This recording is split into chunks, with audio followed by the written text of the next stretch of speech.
Durante la medianoche del 20 de diciembre de 1989, una fuerza conjunta de 27,000 soldados estadounidenses se hizo presente súbitamente en el cielo y en las fronteras panameñas, dando comienzo a la Operación Causa Justa, cuyo principal objetivo era derrocar y capturar al dictador Manuel Antonio Noriega. Si bien Manuel Noriega había sido un aliado e incluso colaborador con la CIA en años anteriores, sus políticas antiestadounidenses en una zona del continente clave y su carencia con los cárteles colombianos llevaron al gobierno estadounidense a esta sorpresiva y extrema acción militar. La Operación Causa Justa duró poco más de 40 días, fue el operativo militar estadounidense más complejo desde la Guerra de Vietnam e incluyó el bautismo de fuego de algunas famosas tecnologías militares como los cazas furtivos F-117A Nighthawk, los helicópteros de ataque AH-64 Apache y los vehículos Humvee. Pero, ¿qué originó y cómo se desarrolló la Operación Causa Justa? ¿Cómo se defendió Panamá de las superiores fuerzas militares enemigas? ¿Y cuál fue la bizarra táctica de guerra psicológica que usaron los estadounidenses para lograr la rendición de Manuel Noriega? Bueno, eso estás por descubrir. Te habla Jorge Rojas. Bienvenido a Armapedia.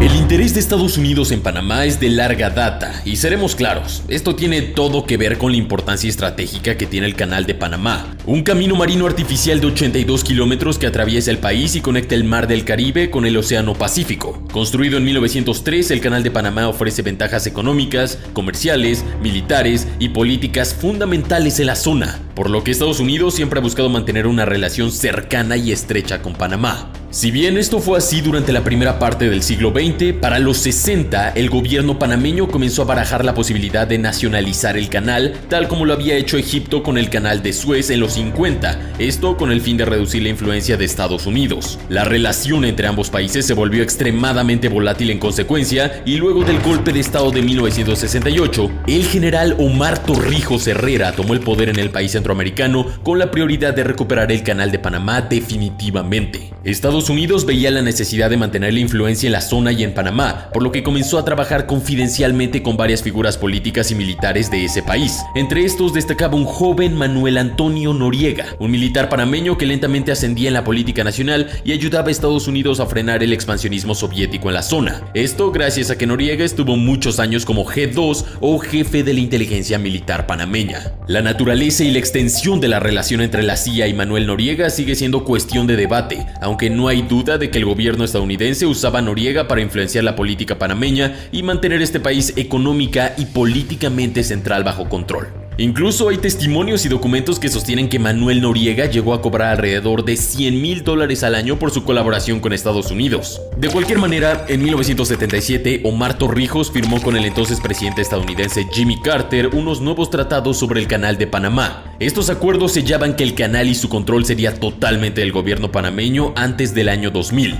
No obstante, el tratado también sostenía que Estados Unidos podría intervenir militarmente en Panamá si la operación del canal se viese comprometida. Con este acuerdo, las tensiones entre ambos lados parecieron relajarse al menos por un tiempo. Sin embargo, en 1981, el presidente Omar Torrijos falleció en un sospechoso accidente aéreo, cuyas causas nunca quedaron del todo claras. Un par de años después, Manuel Noriega asumió como comandante en jefe de la Guardia Nacional de Panamá, tomando el control del país secundado por una junta militar. La situación para Estados Unidos era ideal, al menos inicialmente. Manuel Noriega no solo aseguraba el control estadounidense del canal, sino que era un aliado invaluable en la zona. Este recolectaba información de enemigos claves como Fidel Castro en Cuba y Daniel Ortega de Nicaragua, y permitía que los aviones espías estadounidenses volaran libremente por el cielo panameño. A cambio de esto, Estados Unidos le dejaba a Noriega gobernar Panamá a gusto y le daba un poder y unas conexiones que ningún oponente político de su país tenía. A pesar de este acuerdo idílico, la relación pronto se tensaría hasta un punto de no retorno. Básicamente, se volteó todo para Estados Unidos. Y es que Manuel Noriega no solo intercambiaba favores con Estados Unidos, sino que jugaba a dos bandos y también cooperaba con Fidel Castro para eludir embargos económicos estadounidenses y con Daniel Ortega para brindarle armas a los sandinistas. De la misma forma, este se relacionaba cercanamente con los principales capos del narco de la zona, incluso ayudando a Pablo Escobar a cambio de millones de dólares. Este es un punto importantísimo en la historia de la invasión invasión a Panamá, pues fue la justificación perfecta, además de que subsecuentemente esto llevaría a la detención de varios capos en Colombia. Si bien la CIA sabía de las actividades criminales de Noriega desde 1978, para mediados de los 80 estas se habían vuelto un gran problema. Por un lado, porque Estados Unidos se encontraba en el medio de su llamada guerra contra las drogas, impulsada por el presidente Ronald Reagan. Por otro, porque Manuel Noriega tenía un poder sin precedentes en Panamá y cada vez se mostraba menos dispuesto a hacer lo que el gobierno estadounidense pidiera. No pasó mucho tiempo para que Estados Unidos decidiera que era hora de librarse de Manuel Noriega. Primero intentaron hacerlo de forma indirecta, apoyando económicamente a los opositores del dictador en las elecciones de 1984. Aunque esto funcionó y Ardito Barletta ganó y se convirtió en presidente de Panamá, al año siguiente Manuel Noriega usó su poder para hacerlo renunciar, lo mismo que ocurriría con el presidente Eric del Valle en 1988. Para ese entonces, la relación entre Estados Unidos y la de Panamá de Manuel Noriega ya era abiertamente hostil, con bloqueos económicos y amenazas de todo tipo. Esto empeoró aún más con la victoria presidencial de George H.W. Bush. Ya no quedaba rastro alguno de la cercanía entre la CIA y Noriega, y el gobierno estadounidense estaba sumamente preocupado por la influencia del dictador en la zona y principalmente porque su presencia en el Canal de Panamá se mostraba cada vez más amenazada por las fuerzas militares panameñas. Estados Unidos sabía que, debido al tratado de Torrijos y Carter, pronto debía dejar el canal, y de hacerlo bajo el control de Noriega, las consecuencias podían ser muy grandes. A mediados de 1989, luego de que Manuel Noriega bloqueara los resultados de otras elecciones presidenciales para mantenerse en el poder, Estados Unidos impulsó un agresivo bloqueo económico que profundizó aún más la crisis social y económica de Panamá. Mientras tanto, las fuerzas estadounidenses comenzaron a realizar ejercicios militares para una altamente posible invasión bajo los nombres de Operation Sand Flea y Operation Purple Storm. Eso no fue todo, sino que en octubre de ese año militares panameños, comandados y secundados por Estados Unidos y al mando de Moisés Giroldi Vera, un militar y amigo cercano de Noriega, intentaron un golpe de estado con la intención de derrocar al dictador y lograr su retiro definitivo. Después de un sorpresivo ataque, Manuel Noriega estuvo capturado durante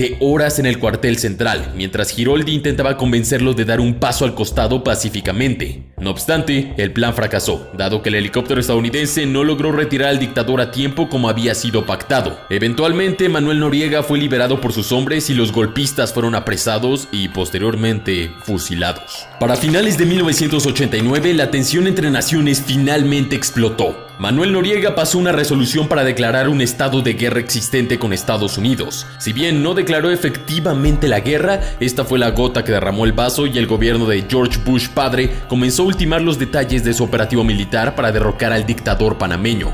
No obstante, Estados Unidos estaba preocupado por la repercusión internacional que tendría una invasión a un país centroamericano, más considerando la historia existente entre Manuel Noriega y la CIA. Necesitaban una justificación para lanzar su operativo militar, y esa llegó el 16 de diciembre, cuando 4 soldados estadounidenses fueron hostigados y atacados por militares panameños, dando por resultado la muerte de uno de estos. Aunque alguna información apunta a que este episodio fue fomentado y planificado por Estados Unidos para tener una excusa para atacar, esto nunca fue verdaderamente probado. De cualquier manera, pocos días después del incidente, George Bush padre declaró la guerra contra Panamá y puso en marcha la sospechosamente nombrada Operación Causa Justa. Los objetivos del operativo eran varios: proteger a los 35,000 ciudadanos estadounidenses en Panamá, restaurar los derechos democráticos y humanos de los ciudadanos de ese país y principalmente derrocar y capturar a Manuel Noriega. La planificación y el entrenamiento final para la misión fue intenso pero rápido, buscando atacar lo antes posible para tomar al enemigo por sorpresa.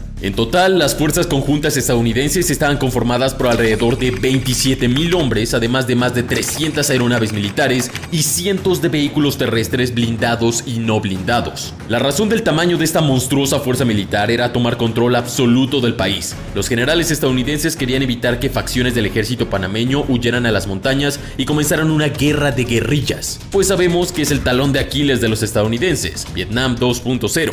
La importancia que el éxito de esta operación tenía para el recientemente electo gobierno de Bush queda en evidencia si se considera que este dedicó algunas de las tecnologías más poderosas y modernas que Estados Unidos había creado recientemente para hacerle frente a los soviéticos, pero no contra una potencia militar, sino contra un enemigo considerablemente inferior. Así fue como tecnologías vanguardistas y revolucionarias como los cazas furtivos F-117A Nighthawk, los helicópteros de ataque AH-64 Apache y los vehículos Humvee tuvieron su bautismo de fuego. Claramente las fuerzas de defensa panameñas no tenían la capacidad para sostener una lucha con la milicia estadounidense y sus armas. Estas estaban conformadas por apenas 16,000 hombres, muchos de los cuales ni siquiera estaban preparados para combatir y mayoritariamente con equipamiento anticuado o poco efectivo. Con total secretismo, la Operación Causa Justa fue lanzada en la noche del 19 de diciembre de 1989. Cerca de la medianoche, la alarma sísmica se disparó en la ciudad de Panamá. Minutos después comenzaron las explosiones. Debido al ruido y al caos, muchos pensaron que se trataba de un terremoto.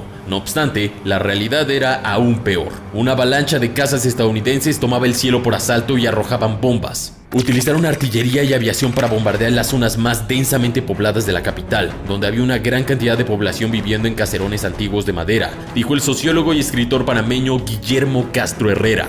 Los bombardeos se distribuyeron por toda la ciudad y también por la ciudad de Colón, pero se centraron específicamente en áreas populares como El Chorrillo, un barrio en el centro de la capital que representaba un bastión del régimen militar de Noriega.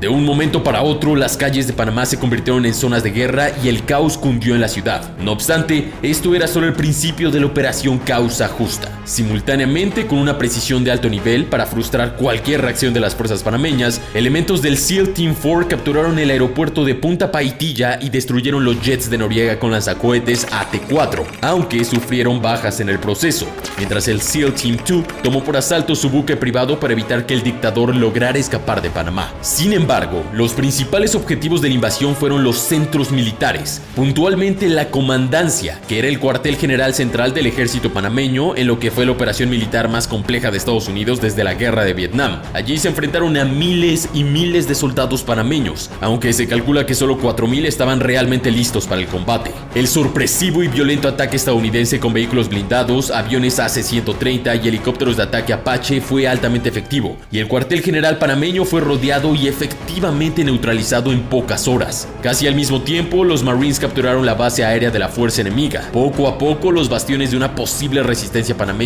siguieron cayendo ante un enemigo sumamente superior. En Río Hato, los F-117 Nighthawk lanzaron una bomba de 2,000 libras entre los dos barracones que albergaban a cientos de soldados de las fuerzas de defensa de Panamá. Los Rangers del ejército de la Task Force Red y elementos de la 82 aerotransportada se lanzaron en paracaídas sobre la zona en la mayor operación aerotransportada desde la Segunda Guerra Mundial. Esta operación aisló a la ciudad de Panamá, pero la lucha en Río Hato duró 5 horas. Por supuesto, no todo fue sencillo. La tarea más compleja fue la de la Task Force Bayonet, que debía capturar el fuerte Amador al sur del Canal de Panamá y paralelamente proteger la embajada de Estados Unidos, que poco después del inicio del operativo había comenzado a ser atacada con cohetes y morteros. Conformado por 3 batallones de infantería, 4 helicópteros de combate y 4 blindados Sheridan, esta fuerza debió batallar arduamente durante horas para lograr su objetivo, sufriendo varias bajas en el proceso. Mientras todo esto ocurría, las fuerzas Delta estadounidenses realizaban una misión mucho más pequeña y secreta para liberar al espía estadounidense Kurt Muse de una de las cárceles panameñas más seguras y peligrosas del país. Si quieres saber todo sobre esta sorprendente y cinematográfica operación, no dejes de checar mi video al respecto, te lo dejo en la descripción.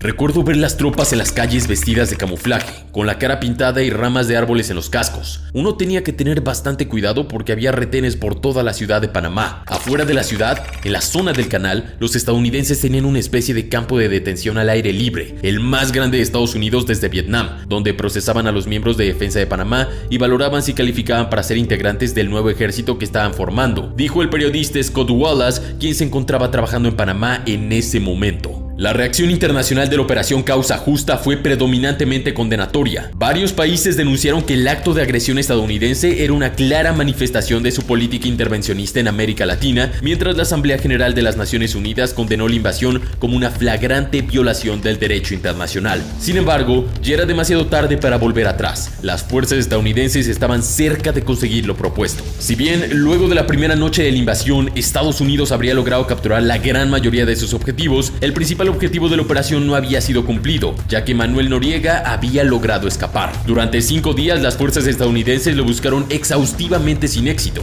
hasta que se enteraron que este se había refugiado en la Nunciatura Apostólica de la Santa Sede, algo así como la embajada de facto del Vaticano en Panamá. Aunque su estancia no había sido autorizada por el Papa y los miembros de la Nunciatura intentaron convencerlo de rendirse, Manuel Noriega decidió quedarse allí para ganar tiempo. Estados Unidos se enteró rápidamente del escondite del dictador. Sin embargo, sabían que no podían entrar por la fuerza a la Nunciatura sin manchar aún más su imagen internacional. Necesitaban otro tipo de estrategia. Posteriormente conocida como Operación Nifty Package, la Fuerza Delta estadounidense decidió recurrir a tácticas de guerra psicológica para lograr la rendición de Manuel Noriega. Más allá de lo bizarro que suena, durante una semana las tropas de Estados Unidos rodearon el edificio, acampando afuera y reproduciendo música a todo volumen por altoparlantes sin descanso alguno para lograr la rendición del dictador. Utilizando canciones de rock y rap reconocidas como You Shook Me All Night de AC/DC, Paranoid de Black Sabbath, I Fought the Law de The Clash, Welcome to the Jungle de Guns N' Roses y Fight the Power de Public Enemy. Eso no fue todo, sino que los soldados estadounidenses hacían rugir los motores de sus vehículos blindados contra la cerca del edificio sagrado en cualquier horario e incluso incendiaron un campo vecino para crear un helipuerto con el solo fin de molestar aún más a los huéspedes de la Nunciatura.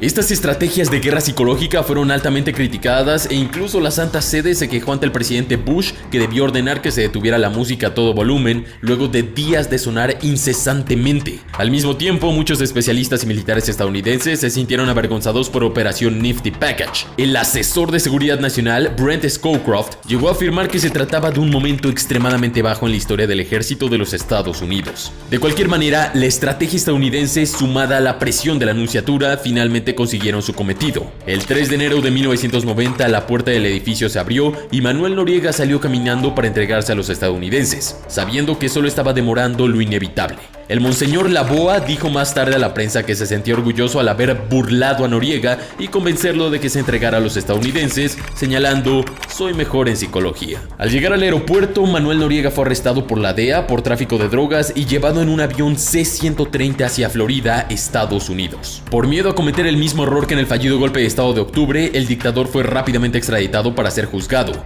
Guillermo Endara, quien había legalmente ganado las elecciones presidenciales de mayo de 1989, se convirtió en el nuevo presidente de Panamá y el 31 de enero de 1990 la Operación Causa Justa fue considerada concluida de forma exitosa. Por su parte, Manuel Antonio Noriega fue sentenciado a 40 años de cárcel en primera instancia y luego a 60 años más por su larga lista de crímenes. Su tiempo en prisión lo cumpliría en Panamá, donde fue juzgado. Finalmente, Manuel Noriega moriría en 2017 a los 83 años de edad durante una operación por un tumor cerebral. Si bien ya pasaron más de 30 años desde la Operación Causa Justa, sus consecuencias todavía están presentes. Por un lado, se trató de una de las acciones militares más criticadas y condenadas de Estados Unidos durante todo el siglo pasado. Por otro lado, dejó una huella particular en Panamá y hay muchas cosas sobre esta invasión que siguen siendo una incógnita, como por ejemplo el número de bajas. Estados Unidos reportó 314 bajas militares panameñas, 202 de civiles y 23 de soldados estadounidenses. No obstante, los números varían mucho, especialmente al referirse a los civiles panameños. Según otras fuentes, fueron alrededor de 350 los fallecidos, mientras otros datos afirman que las bajas fueron en verdad mucho más numerosas, llegando a los 3.000 o 4.000 las víctimas fatales civiles de la invasión estadounidense. De cualquier manera, lo que es indudable es que la Operación Causa Justa marcó un antes y un después en la historia política de Panamá, que lentamente logró recuperarse de la dictadura de Noriega y del ataque estadounidense, al punto de cumplir 34 años sin ningún incidente de violencia política de esas magnitudes desde entonces.